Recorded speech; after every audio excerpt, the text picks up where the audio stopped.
Welcome to the Adventures with Grammy podcast. I am your host, Carolyn Berry. This podcast is for grandparents on the go with their grandchildren and for parents who want to ensure loving relationships across the generations. I welcome your input and your feedback on every episode of the podcast we produce. Please send me an email at carolyn@adventureswithgrammy.com or connect with me on Twitter and Instagram at Grammy Adventure.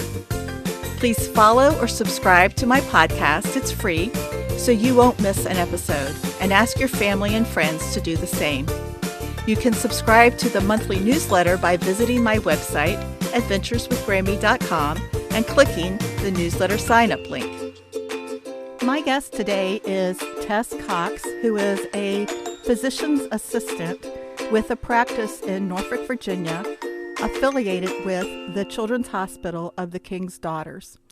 Tess is an author who is writing books for parents and grandparents about illnesses and viruses and health and general information about medical issues that impact our little kiddos.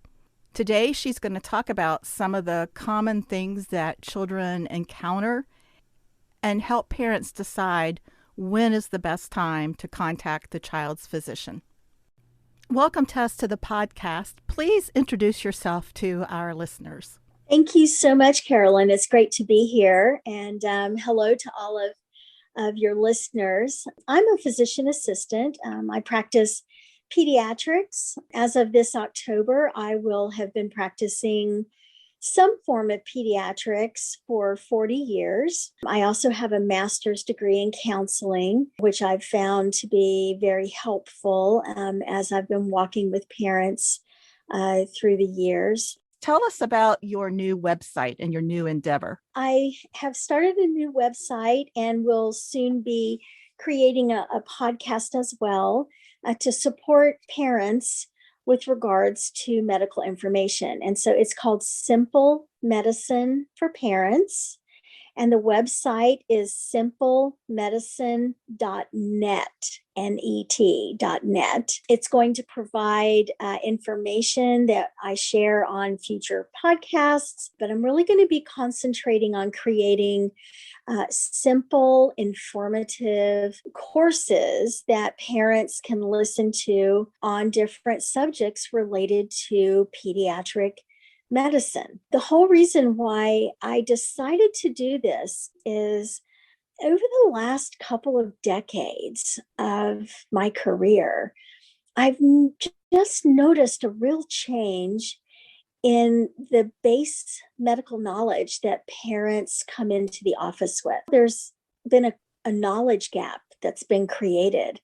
And I don't know if it's just that certain things are no longer being passed down from one generation to the next, or if it's just that there's so much on Google and an internet search that people become really confused. That I just noticed that a lot of parents are very fearful. They're acting and making decisions out of fear and not out of empowerment or confidence in their own knowledge of just simple medicine and medical techniques and tools that they can use to treat their children at home and not feel like they have to run to the doctor or run to the emergency room every time something comes up just because they don't know what to do. Certainly COVID has had a big impact on access to medical care for families. And I just felt like I needed to step in and provide simple information and tools, put tools in parents' toolbox that they can pull out and use when their child begins to get sick. There's going to be just information about different conditions and what causes them and what parents can do to help their children get through it without having to go to the emergency department. There are going to be tools that they can use at 2:00 in the morning when everything hits the fan and there's nobody around and they're all alone, in the middle of the night with a sick, crying child without it being confusing or complicated. That is fantastic. As a mom who had a child who often was crying at 2 o'clock in the morning because of illness, I'm sure that would have been a lot of comfort for me. I do want to add a little disclaimer here that this episode of the podcast is not intended to give medical advice, but simply information. And if listeners have specific concerns about a child being sick, to please contact that child's pediatrician or the family's primary care physician. One of the issues that I know I always was concerned about was when my child ran, or when one of my children ran a fever. So can you address what fevers are, what the purpose is for the body, and how should parents and grandparents react? Fever is one of my very favorite subjects to talk about. This will be a lot of fun. I'm sure every parent has had the experience of their child feeling a little bit warm, running a fever. I think a lot of parents do get upset and scared when their children start to run a fever, because all they think in their head, they've heard about fever seizures and the damage, that fever can do. And I just really want to turn that on its head, because a lot of that stuff is just not true, or it's myth. So let's talk about fever. Fever is an elevation of the body's core temperature. And it's regulated by several different things, but mostly by the immune system and the brain. The reason why we develop a fever is the body's immune system recognizes that there's some kind of germ ordinarily. Now, I'm not talking about extreme cases of, weird things causing fever, but just for your average typical child who starts running a fever, the basics are this. So the body and the immune system recognizes that there's a foreign germ in the body. Most of the time, that's going to be a virus infection. Now, sometimes it can be a bacterial infection or some other kind of organism that can cause the infection. But for the most part, most children, when they run fever, it's because they either have a virus or a bacteria. And maybe on another podcast, when we get together, we can talk about the difference between viruses and bacteria, because there's a big difference. But the body recognizes this foreign entity and it says, you're not supposed to be here. And because through childhood, we get introduced to these viruses and germs and foreign entities, the immune system knows that one of the biggest ways to kill a virus or another germ is to elevate the body's temperature, because viruses in particular cannot live in the presence of heat, especially extreme heat. So the body says, well, I know what to do about this. And so it begins to raise the body's temperature to the point where it slows down the virus's replication in the body. The virus just keeps having babies. It just keeps replicating and replicating and replicating and until it overwhelms the body. And so the fever's job is to intervene and to slow down the replication of the virus, or to stop it completely, like to just kill the virus in the body.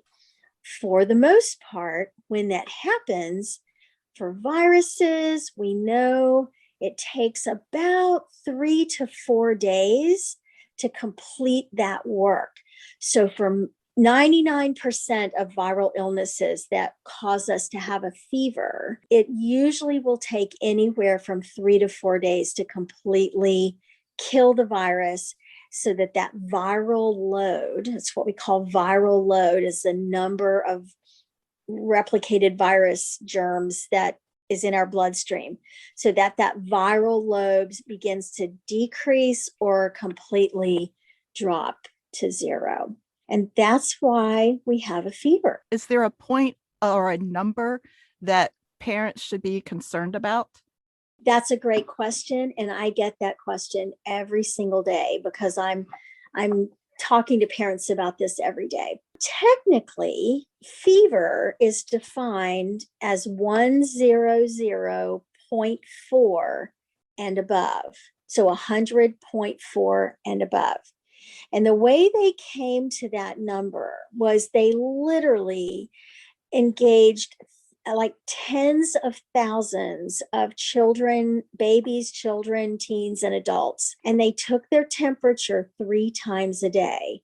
And they did this over, I think, several years time, and then they studied the data, and what they realized is that most of us have a lower temperature in the morning, a higher temperature in the afternoon that can even go over 100 normally, but when it got to 100.4 and above, it was more strongly associated with signs of illness. That was the cutoff point that was chosen by the medical community to recognize as fever. Now, I know a lot of people come in and they say, well, but my baby's temperature is normally 97. So if it's 100, that's a fever. Well, maybe yes, but probably no. We take that into account, certainly, but we really don't start looking at the body's temperature as fever technically until it gets to 100.4. We consider anything like 100.4 to like 101.4 to be kind of a low grade fever. 101 to 103.9 is considered to be just a really good, healthy fever.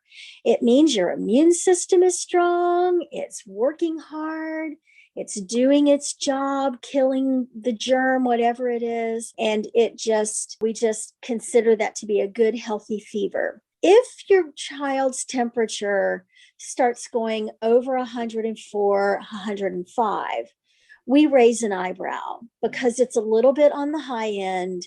And especially if you give the child medicine, if it kind of makes the fever go down, overnight or for 12 hours or so, we don't consider that to be breaking the fever. That's just controlling the fever. If it goes down, but then comes back up at night, we expect that to happen.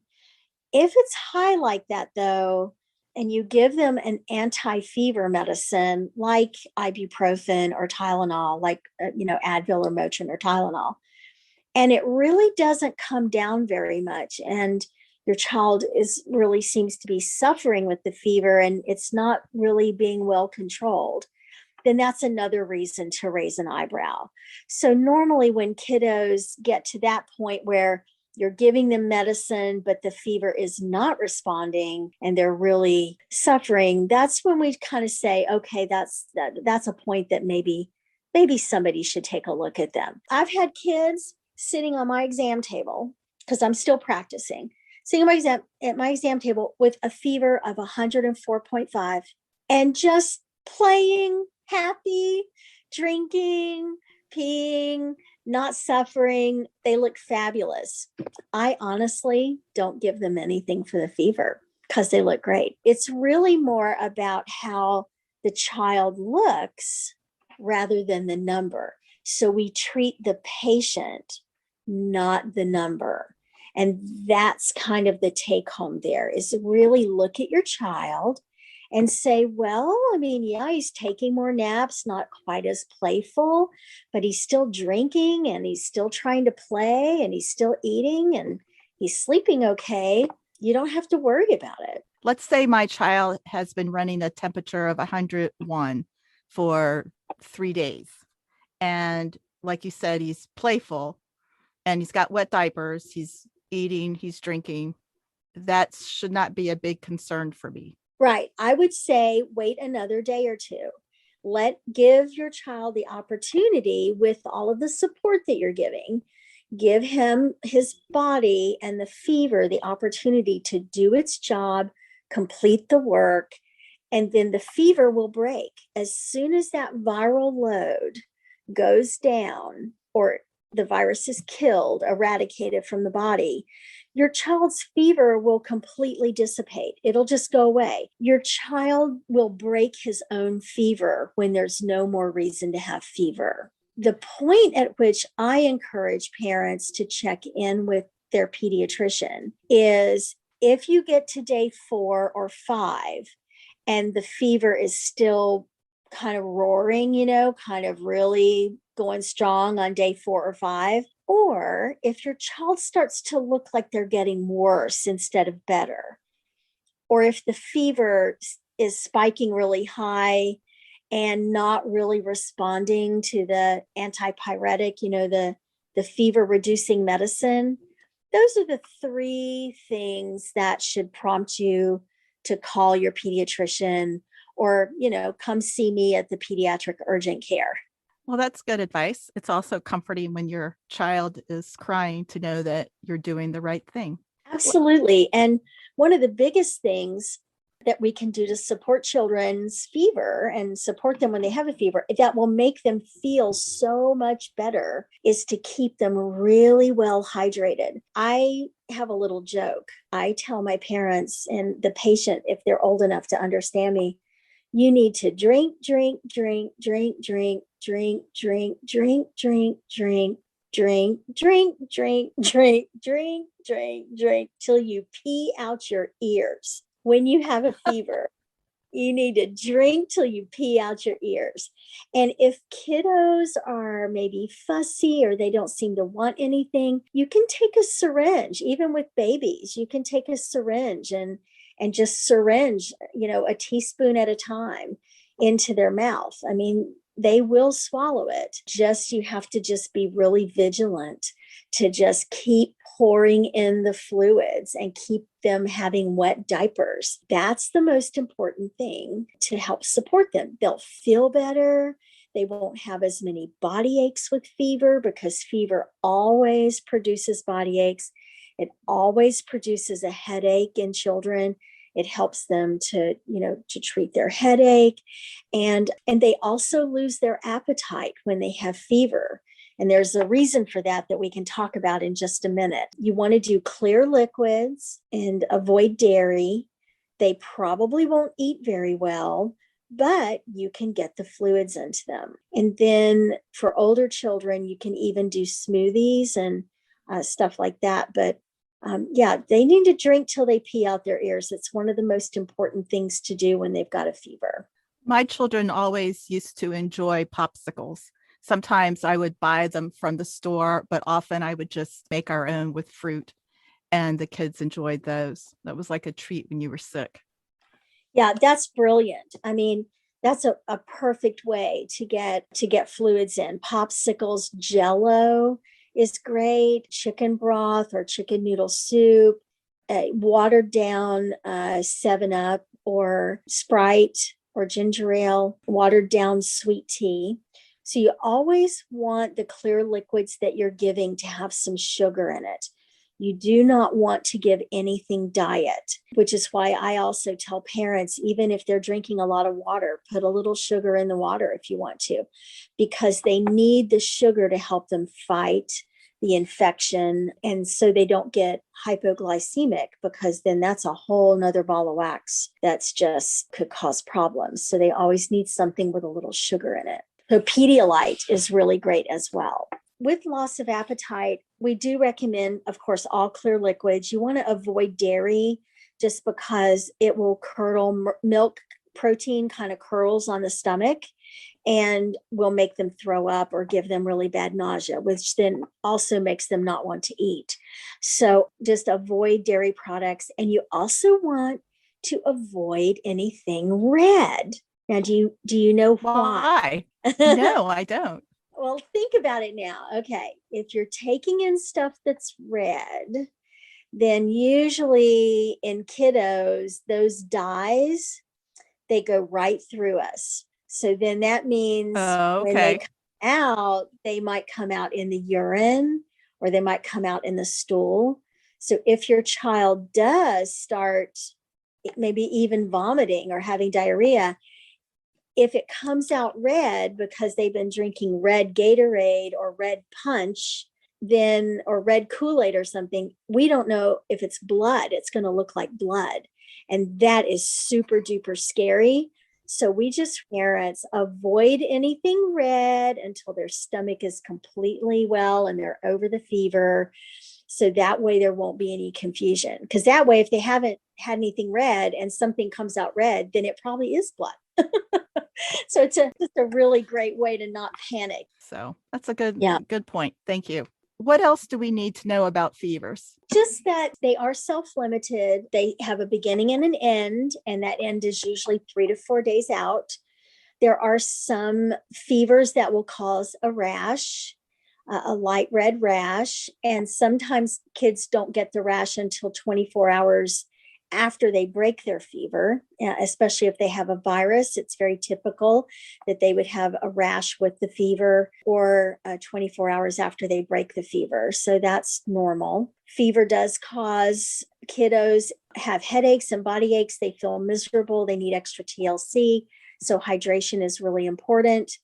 And then I would just say, again, look at your child and not at the number, because I've had kids come in with 101 fever that, had a horrible tummy ache and was bent over, because their stomach hurt so badly and they had something really going on. But I've had kids with 104.5 that just looked awesome.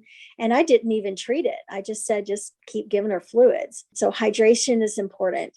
The big thing that I'll end with regards to fever is that fever is our friend, but it's also communicating to us that the body is fighting hard to kill something that has invaded the child's body. So if you do get to day 4 or day 5 and your child still has fever, especially by day 5, you definitely need to be seen by somebody, because the risk of having something bacterial or more serious goes up at that point. So that's the take-home message, is just treat it at home and see that they get through it. But if it goes high, stays high, or if they have fever for 4 to 5 days or more, then they need to be seen. Allergy season is upon us, and I am one who suffers greatly with springtime allergies. How do you know if your child has allergies, or it has a cold, or has a sinus infection? What can parents look for to help distinguish, is it allergy, is it cold versus a sinus infection? Well, that's a great question. Let's start with allergies. Typically, allergies have a certain set of symptoms that go along with it. Some of those can cross over into cold symptoms, head cold symptoms, which are usually caused by viruses. But with allergies, we know that typically there's a lot of clear, runny nose.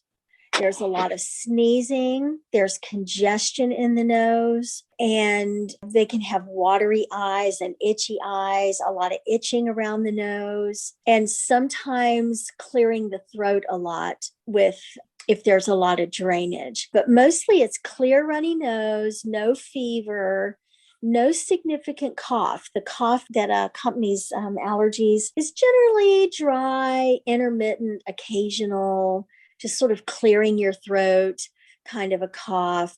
And then the secretions stay clear, but there's just a lot of itchiness everywhere. That's typical for allergy season.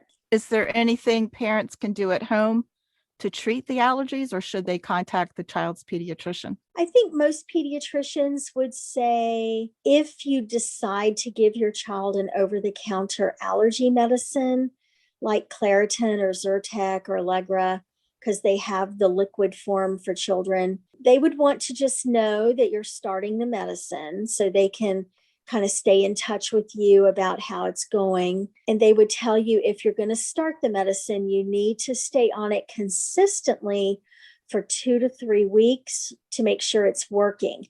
These are not short-term medicines. It takes 3 to 5 days for an allergy medicine that you only give once or twice a day. It takes 3 to 5 days for the medicine to build up in the bloodstream enough to actually start even working on your child's allergy symptoms. So you really have to give it about a week of taking it consistently before you start looking for any beneficial effect. And then if you keep them on it for a week or 2 or 3, if they're not having any effect, then you should definitely touch base with your pediatrician to see what else they might recommend. The second thing I would recommend is to use nasal saline spray. I recommend this often because it helps to wash pollen out of the nose. And if you use eye drops as well, it can help to wash pollen out of your eyes. And if you use those throughout the day, and by eye drops, I mean like the regular saline eye drops without any chemicals or medications in it. And the nasal spray is the same thing. It's just a gentle, simple saline for the nose. There's no extra chemicals in it. Use that several times a day. Those things can be very helpful. And then, of course, wiping down surfaces in the house. If there's pollen in that gets inside the house, wiping down surfaces and things where the child is having contact, that can also be helpful. And then the hair, washing the hair, even if you're just rinsing it and not using shampoo, but just washing it at night, because pollen gets in the hair and then they sleep in it, gets in their bed. It's just using precautions. Well, that's a great idea. I never thought about the washing hair at night because it does get on the sheets. How do you know the difference between allergies and a cold? Head colds are caused by viruses, and they last anywhere from 7 days to 2 weeks. So if your child catches a cold, just know that he is going to be stuffy, that he's going to have congestion, nasal congestion.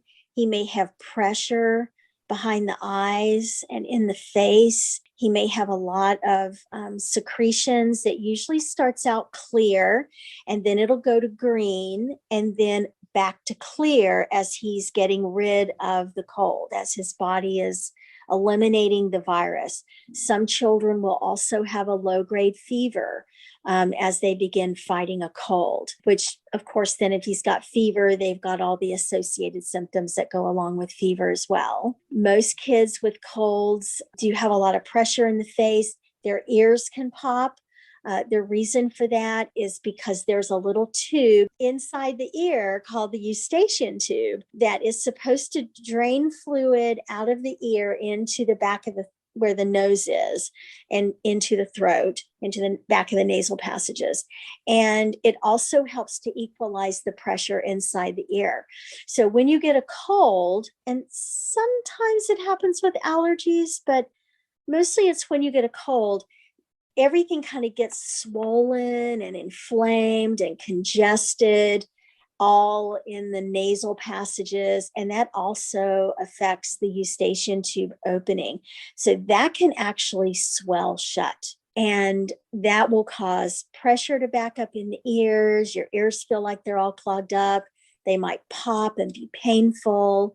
Kids may, say that their ear hurts. And then also you have more coughing with a cold. So you're going to be coughing a little bit more consistently. Most kids will not cough anything up unless they have a really sensitive gag reflex in the back of their throat. The coughing is generally because there's a lot of postnasal drainage that goes down the back of the throat, and they just have to cough to clear that out. Something that is important to remember about drainage and secretions is that saline in the nose really does help every age child, from infants all the way up to adults, but from infants to teenagers.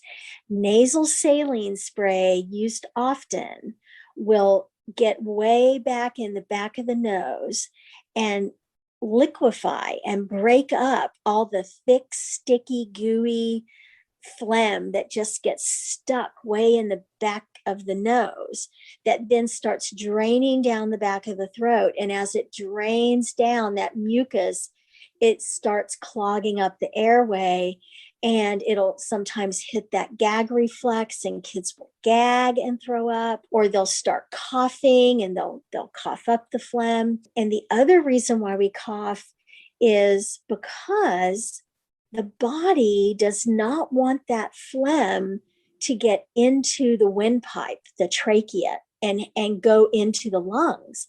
And so when it hits that point where it's kind of, sounds gross, but it's sliding down back there and it's headed for the trachea and the lungs, the body goes, you can't do that. I've got to get you out of the way. You cannot get into the lungs. And so the body will cough to clear the airway and to get that phlegm out of the throat, and that nasal passages will clear it out so it cannot get into the lungs. The body really is amazing, and it has this incredible way of healing itself sometimes if we're just patient and listen to our bodies and listen to the bodies of our children. I know we don't have a lot of time left. I hesitate to bring it up, but it surrounds us for more than a year, so I have to. You have a child who has a cold. Even I, last year as an adult, when I caught a cold and we're surrounded by COVID, I was petrified, and I knew I had a cold. I knew I didn't have COVID because I had pretty much isolated myself. But when I did have to go to the grocery store, if I coughed, I was so worried that everybody was going to look at me and think I had COVID. How do we know the difference between a common cold and COVID? Well, in children, because children are different than adults, you really do have to look at exposure and quarantine and how well, whether or not you've been around other people. It is harder for children to get COVID if they're less than 10 years of age. Really, the symptoms are the same in kids. I mean, the symptoms of the common cold are the symptoms of COVID in kids. Then you have to become a little bit more of a Sherlock Holmes and really start looking then, okay, where have we been? Have we kept our mask on? Have we been exposed to anybody without a mask and not socially distanced? Kids are very atypical in their presentation with COVID. A lot of children, believe it or not, just vomit. They just throw up.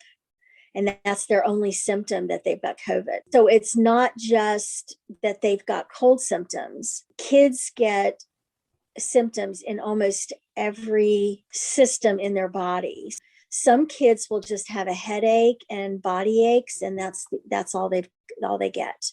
And they never cough, not once. Some kids will just get a sore throat and nothing else.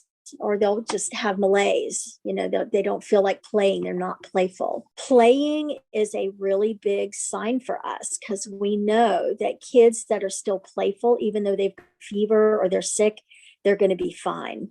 If they're still trying to play and they're still playing, then we have so much confidence that they're going to do great. It's the kids that just lay around and they just want to sleep. They don't want to wake up. They just feel bad. They feel miserable. They're not playful. Those are the kids that we go, okay, this kid is really sick because he's not playing. But as far as COVID is concerned, children less than 10 years of age, they lack a receptor in their nasal passages that is necessary for COVID to latch onto in order to start the infection in their nose that then, of course, goes into their lungs and into the rest of their body. So kids less than 10 generally don't have enough of those receptors to get sick with COVID in just a casual exposure. Any child who has less than 6 feet exposure to somebody that has COVID with no mask on, that is not taking precautions, if they're close to that child, then they're going to get a pretty good dose of the virus if they're breathing anywhere near them, and those kids will get sick. And I think the youngest patient I've seen with COVID was 3 months old. And it was just because I know that there are many parents and grandparents listening, but it was because there was a grandparent that was the daycare provider for this child, for this baby, because the mom had to go back to work. The grandparent was not observing a lot of social distancing, was not wearing a mask. Of course, when they were taking care of the baby, the grandparent got COVID and was asymptomatic, had no idea that she had COVID and was taking care of this baby. And then all of a sudden started running a fever and got tested and was positive. And of course, then the baby became positive. So the baby did fine, but that's how it happens. It's just one of those things. So it is really harder for kids to get it. Right now, we are seeing a rise in childhood COVID cases, and it's not because they're going back to school. We haven't seen any outbreaks in daycares and schools. It's mostly happening through family connections and occasionally from people outside the family, but most of it is happening from family connections. I've read where several of the companies who are producing the vaccines are actually testing it on children as young as 2 years old now. I'm hopeful we will find vaccinations for children too and can eradicate this pandemic. It's a good thing that they're doing that. Certainly, the reactions and the efficacy that we're seeing in adults will inform that process. It's going to be herd immunity that's going to help protect the children until they can come up with a safe vaccine for children to receive. The COVID shots do not prevent you from getting COVID. It's just like the flu. You can still get the flu if you get the flu shot. It's just that it mitigates the severity of the illness. And the goal of the shots is that people will not get so sick that they have to be hospitalized or develop fibrosis in their lungs. Kind of like my mother. Right now, my mom has been in the hospital for 9 months because of COVID. And she was ventilated for 4 months and then was on a tracheostomy until just last month, and getting ready to come home in the next couple of weeks. She's 82 years old and she's really been debilitated by it, but she's fought it. And many people told us to just let her go. She's lived a good life and all that. We're like, nope, we're fighting for her. And she fought and she's coming home. Fight for your people. Don't let them just convince you to let people go. But that's a little rabbit trail there. But I would just say in kiddos, it's just harder for them to get COVID. They don't do as poorly. They usually get over it really quickly. Most children, we believe, actually are asymptomatic, and probably a lot of them have been already infected, but they just haven't had any symptoms. That's another thing that the scientific community is talking about is when should we start testing children to see if they have antibodies? That's something else we're looking at. I know we have to say goodbye, but there's two things I want to ask you first. One is, what words of wisdom do you have for us that we haven't covered? And then could you please tell our listeners' website addresses again and how they can contact you? Oh, thank you.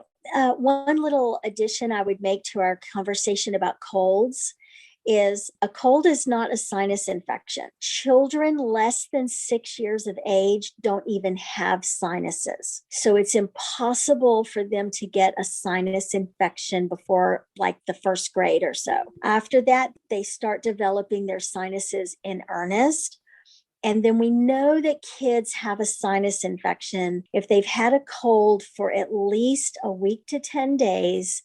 And if their phlegm goes from clear to green to thick and yellow. So they need to have had a cold for at least 7 to 10 days, and they start getting worse, and they've got thick yellow drainage out of their nose, and that they're coughing it up, and they, have the headaches and the sinus pressure. That's how we sort of diagnose sinus infections.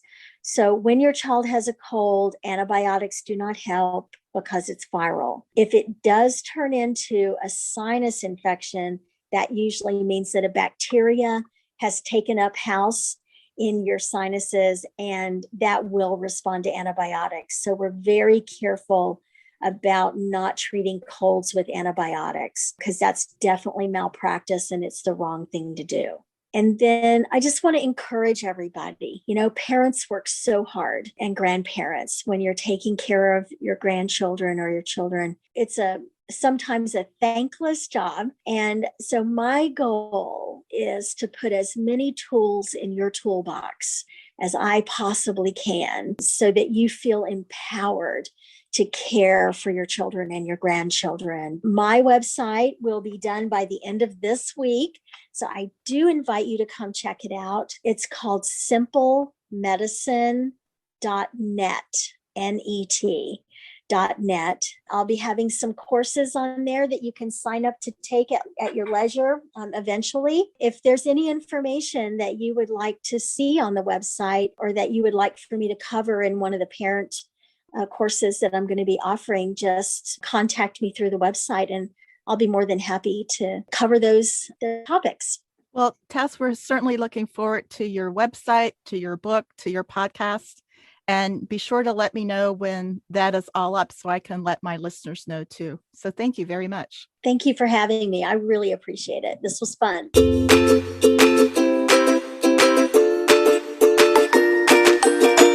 Usborne Books and More. It's a 30-year-old company that started because of a love of reading.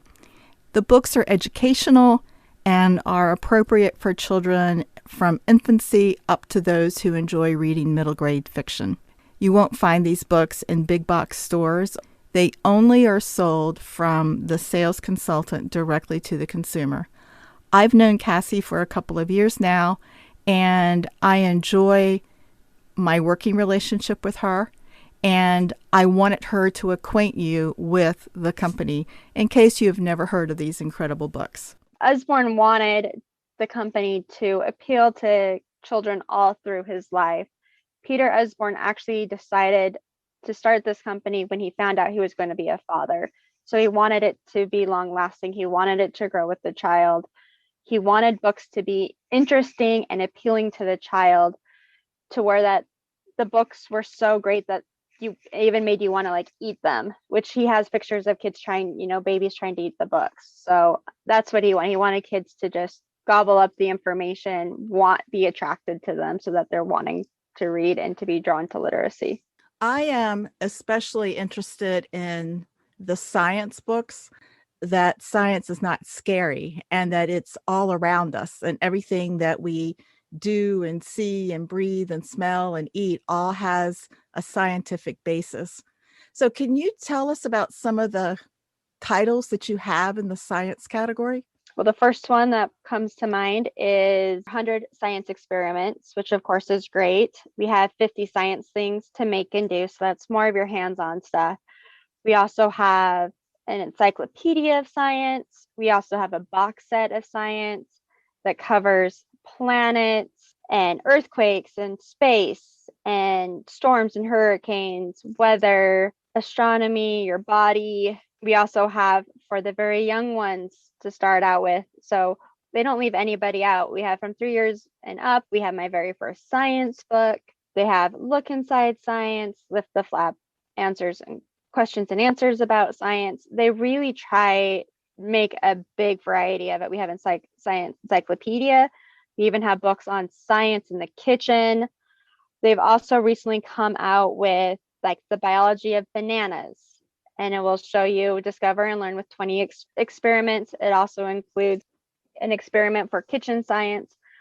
So they are actively trying to continue to increase our science books as well. And along with the bananas one, we have one that's a chemistry of cola, the physics of popcorn, the math of a milkshake. So they try to pull in everyday things to help make science fun and interesting. When I was a child, the space exploration was in its infancy. Every time there was a launch or a splashdown, our school would go to the cafeteria and we would watch these events on a small television. Just this past week, we actually landed another rover on Mars that will help us explore that planet and possibly lead to a colony there of scientists. And I am so excited about that. And I look on your catalog and you have all kinds of books about astronomy and spacebook and the universe. And it's exciting to see where your company is really helping children learn about space travel. We definitely appeal to like all ages for that. We have activity books for space. We have the White Queen space books. We have 100 things to know about space, just your basic facts about space. We have fun fiction books about dogs in space. Or if you really do like space, we have a new book that's called I Like Space. What jobs are there? And then you can look through that and you can find out what jobs there are that would help you interact with space. We also have, as part of our Academy series, we actually have an Astronaut Academy. And what's great about this series is that it's kind of like a mini course to see if you'd want to be an astronaut. It gives you different activities. It gives you like day in the life types of things. It's kind of like a class to attend as part of your training. If you're going to be an astronaut, this is what you would go through. So it kind of is like a little taste of it to see if an astronaut would be a good fit for you. We kind of call these like our pre-college courses. Just you're saving all the money on college to figure out if it's a good fit for you. So you're only spending $13 instead of thousands of dollars. We just had a segment on career exploration and how summer camps and books can really help students figure out what their personalities are and their strengths and how to build on that. So that's an excellent book to add to the library. Yes, it definitely helps. Those Academy books are great. We have several of them in different categories too. So they're very good for figuring out what you want to do, as well as I like space, animals, see if those jobs for you. What are some of the other Academy books? Engineer, chef, doctor, entrepreneur, scientist, veterinarian, architect, coding. Can currently think of at the moment, but they're always adding and adjusting them. Most little boys and some little girls are absolutely infatuated with dinosaurs, and you have several dinosaur titles. Anytime someone says they like dinosaurs, we probably have a good 30 titles if I was guessing, and they range from literally infants to young adults. We have That's Not My Dinosaur. We have Don't Tickle the Dinosaur, and those are touchy-feely books for your infants. Then you have Lift the Flap Dinosaurs. You have a dinosaur timeline.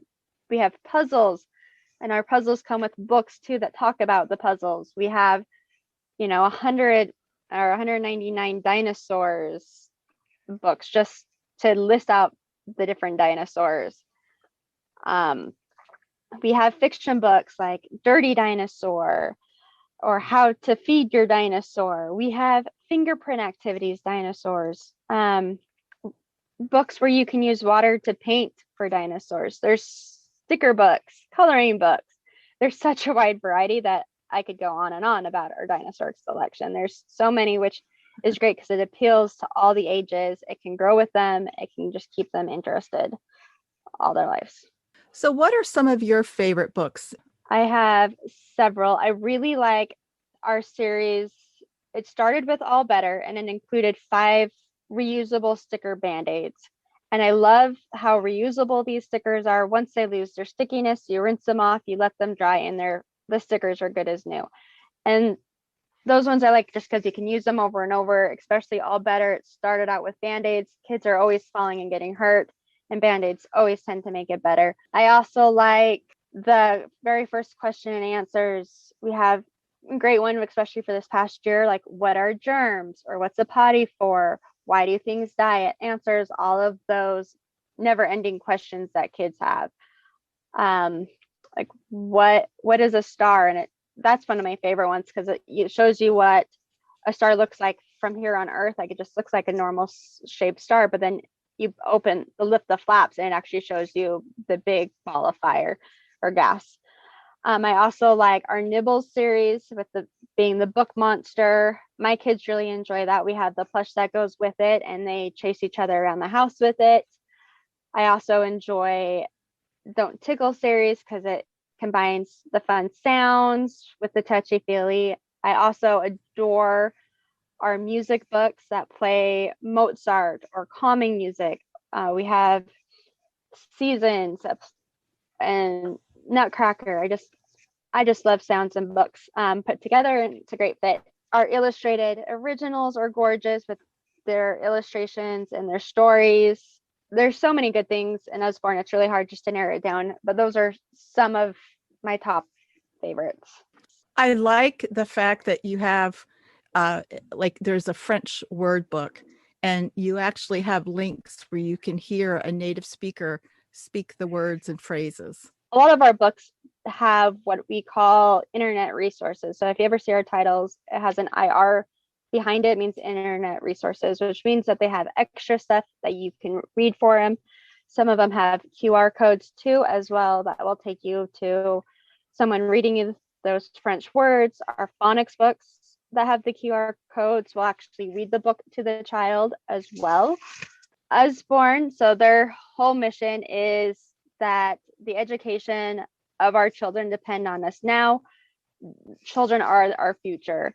So their goal is to deliver educational excellence one book at a time, while also fostering strong family values and having these books make a lasting imprint on children for their lifetime. Does the company have in-house writers, or do they take proposals from authors?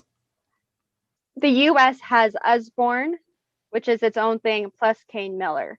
So Usborne itself is a UK company over in the UK, and they do everything in-house. They'll write the book, they'll do the illustrations, they'll create the initial copy of the book all in-house, and then I believe they send it off to be printed. I'm not sure if it's local or somewhere there, but they do everything in-house. I'm not exactly sure how Kane Miller does it. They're a little bit different. I just have heard about the Usborne side of things. Peter Usborne actually does a contest every year for the consultants where he asks everybody to submit ideas for stories, and he does pick several to actually make books off and continue and make their ideas come to life. So is there anything particular you want our listeners to know? I was going to go over, so I was wanting to talk about why books are important for not just kids, but for everybody. First, they help the mind develop cognitive stimulation, and it also exercises the brain. It's just like as if you're exercising any other part of your body, using your brain to read, helps exercise those muscles. It can also help with sharpening your focus and helping you concentrate on things that are important. They also help with your vocabulary and knowledge. The more you read, the more words you learn, because if you don't know a word, then the act of searching for the definition helps your brain retain that new word. Reading can also help with stress and tension relief by helping you kind of escape your daily world. It transports you to a different place. You're learning about different cultures, sometimes characters in a whole different world, mini escape. And by doing that escape, it can also help those with depression. Not that it's a full-on fix for depression, but it can help give them a break just because they're focusing on something else. NCU also published that reading stimulates the brain, particularly the part of the brain that helps with memory and attention. So it helps with your memory and your focus. By reading, you are familiarizing yourself with different writing styles, so it can help you with your writing abilities. And as well as it's just for entertainment purposes as well. I mean, a lot of our movies that we enjoy come straight from books. They were a book before they were a movie. So obviously, if they were good enough to be a movie, then they're great to read, because people always say the book is better.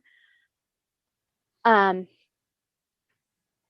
then I wanted to talk about how different aspects of books, different traits of books have different properties that help children grow. So activity books, experiment books, they help with hands-on learning. It empowers the child because it helps build their confidence. helps build a passion because they find something that interests them and they keep wanting to learn about it. Books where you have to find things in it, like search things to spot books, they help practice your visual discernment, helps build your vocabulary because you're talking about the different pictures you see. There are also books where it's like, hey, choose which form of transportation would you like to take? Do you want a train? Do you want a car? Do you want a carriage, a chariot? Do you want to sit on a chair and have people carry you? And that can just get you closer to your child. It's a quality time thing. It also is a peek inside to their little brains, what they're thinking, how they're experiencing things, what their imagination takes them to. Chapter books are great for helping you pre-live experiences. So when you do have experiences in your life, you've already experienced some of those same experiences or feelings, so you can apply what you've read to your new experience. It helps you learn about feelings, as well as experiencing new things, whether it's learning about a new culture, seeing things from a different perspective. Fiction books give children a world in which to dream and to create. Nonfiction is also great for teaching children. What I love about Usborne's nonfiction is that they keep it in small little short snippets on the pages. The pages are colorful, so it helps you retain the information instead of having to pick out what sentence in a huge paragraph you need. It's small and bite-sized, so it's easier to recall and to remember. A sensory book, so books that lift the flaps are great for learning because it helps with object permanence, as well as later on in life, when you're interacting with the book, you're lifting flaps. It helps you remember the information under it, because then you're like, oh, that flap was on this page where this information was. And so it kind of just helps you correlate all the information together to help recall it. So, and then it helps with those fine motor skills too, for the little ones who are lifting those flaps.